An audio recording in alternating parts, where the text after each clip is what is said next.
마태복음 27장 1절에서 26절.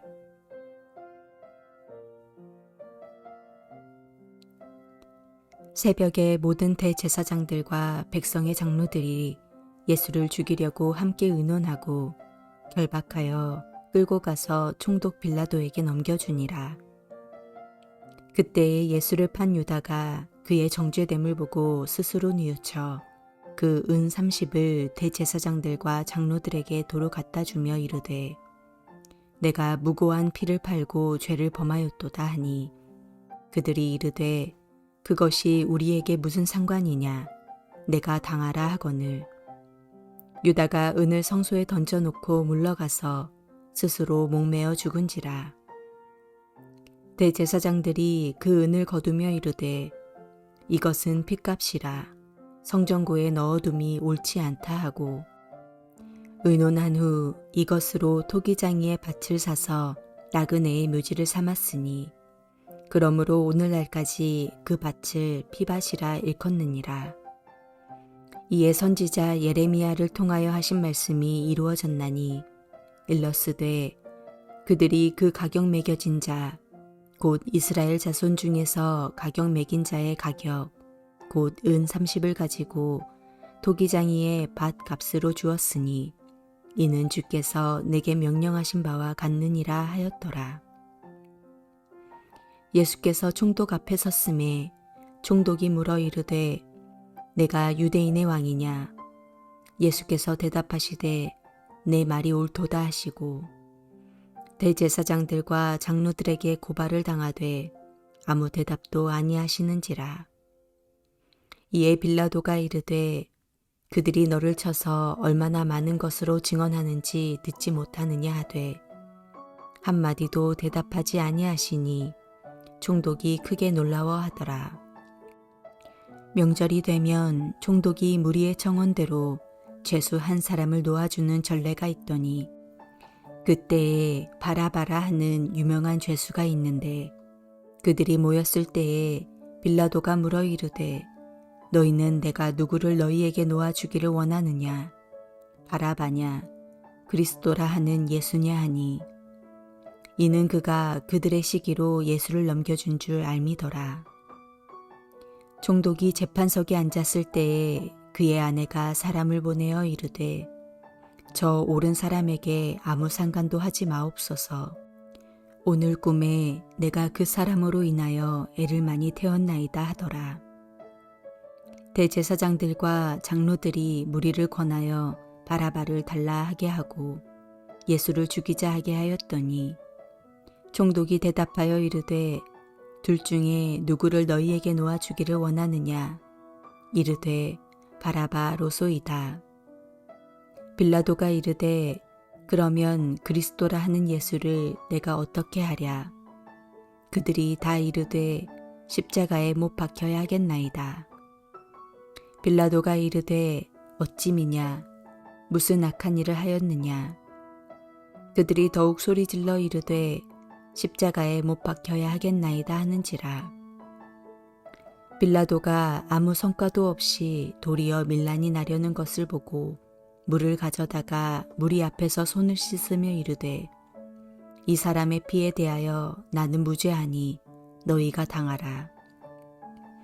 백성이 다 대답하여 이르되, 그 피를 우리와 우리 자손에게 돌릴지어다 하거늘. 이에 바라바는 그들에게 놓아주고 예수는 채찍질하고 십자가에 못 박히게 넘겨주니라. 성경에 나오는 인물들 가운데 죄인의 대명사처럼 불려지는 사람들이 있습니다. 그 중에 두 사람이 특히 유명한데, 한 사람은 가룟 유다이고 또 다른 한 사람은 본디오 빌라도입니다. 본디오 빌라도는 BC 26년부터 36년까지 유대 지방을 통치한 로마의 총독이었습니다. 일제강점기에 일본의 왕이 총독을 보내 우리나라를 다스렸듯이 로마의 황제는 점령한 나라마다 총독을 보내어 통치했습니다. 유대인들은 로마 황실에게는 아주 골치 아픈 민족이었습니다. 그렇기 때문에 유다 총독으로 부임한 사람들은 그 유별난 민족을 잘 길들여 황제의 눈에 들기 위해 노력했습니다. 유대 총독 자리는 승진을 위한 좋은 발판이었습니다. 그래서 그들은 문제가 될 만한 상황을 회피하려고 노력했습니다. 누가복음을 보면 예수님이 갈릴리 출신이라는 것을 알고도 빌라도는 그 골치 아픈 사건을 헤롯 안티파스에게 보낸 것입니다.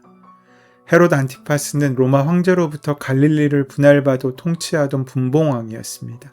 하지만 헤롯은 유대 땅에서 일어난 문제이니 자기의 소관이라고 할 수 없다는 이유로 예수님을 다시 빌라도에게 돌려보내게 됩니다.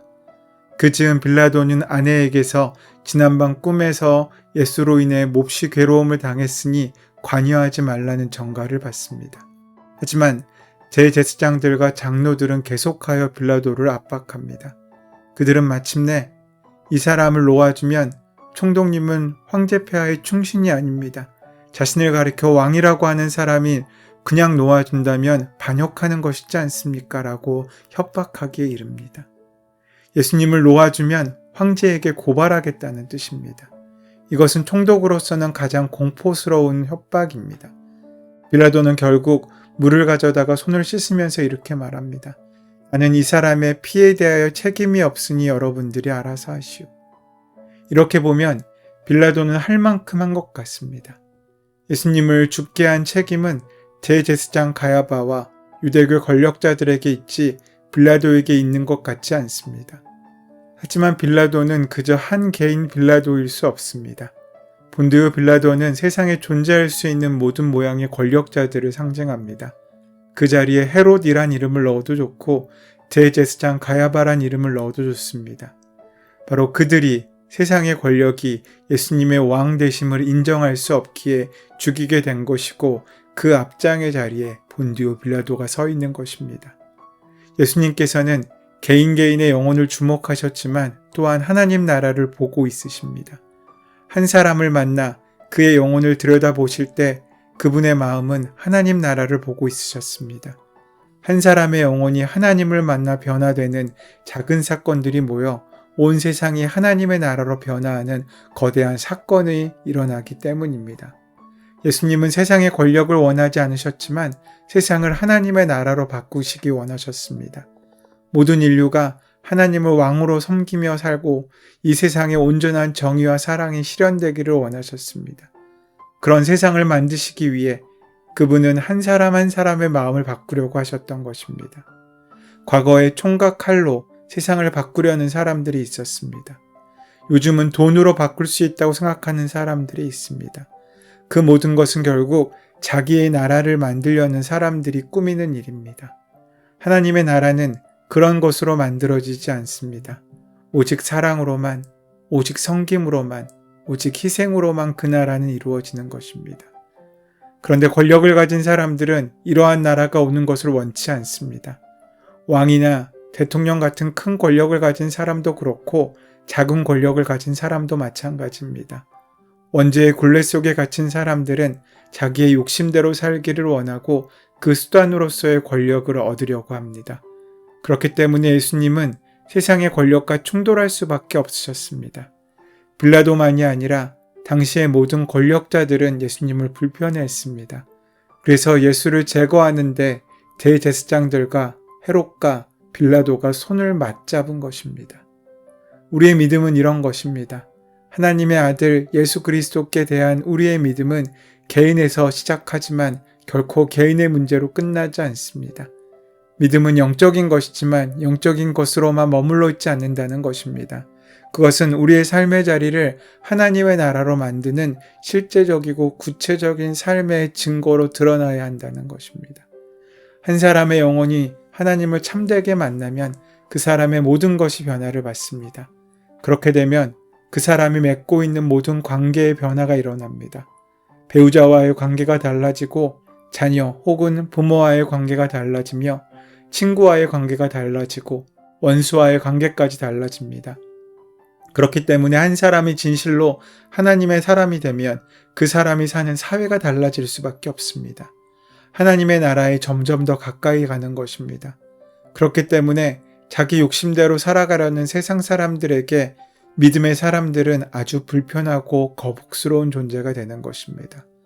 오늘 본문의 평행 본문인 요한복음 18장을 보면 빌라도는 예수님에게 유대인 지도자들이 고발하던 것이 맞느냐고 스스로 왕이라고 주장했냐고 묻습니다. 그러자 예수님께 대답하십니다. 내 나라는 이 세상에 속한 것이 아니요. 나의 나라가 세상에 속한 것이라면 나의 부하들이 싸워서 나를 유대 사람들의 손에 넘기지 않게 하였을 것이요.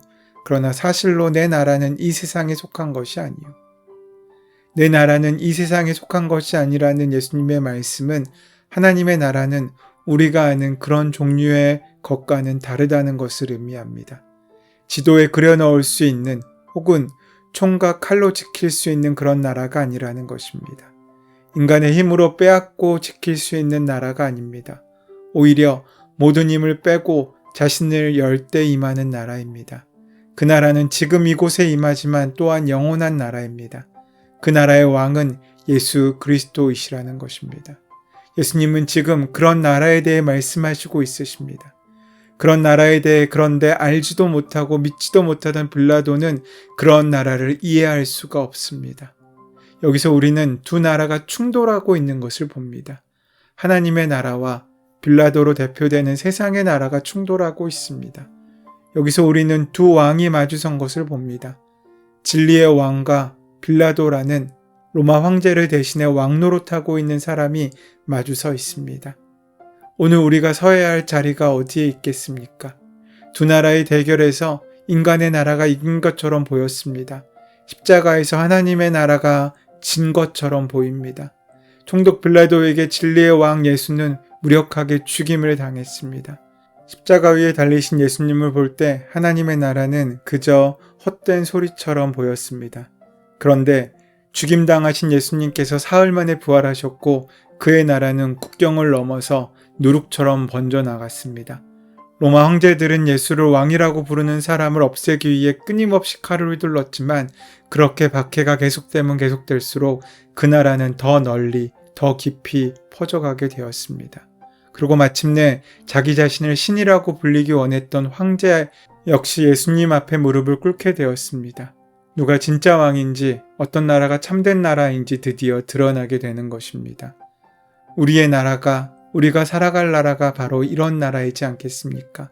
그 나라를 위하여 예수님은 오늘 법정에서 지시는 것처럼 보이지만 결국에 승리하십니다. 오늘 우리가 살고 있는 삶의 자리에서 우리의 기준으로 넘어지고 우리의 기준으로 좌절하며 실패를 경험할 때가 있습니다.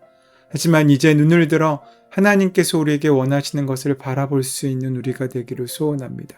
바로 그때 하나님의 나라 가운데 이기고 승리하는 귀한 삶을 살아가는 저와 여러분 되시기를 소원하며 축원합니다.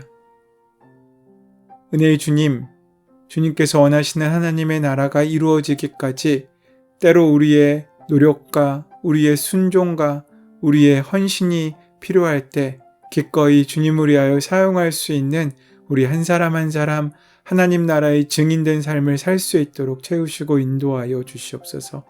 우리 주 예수 그리스도의 이름으로 기도드립니다. 아멘. 이제 오늘 주시는 말씀이 나에게 허락된 은혜의 말씀으로 만나지기 위하여 함께 깊이 묵상하시며 기도하시는 시간 가지도록 하겠습니다. 함께 기도합니다.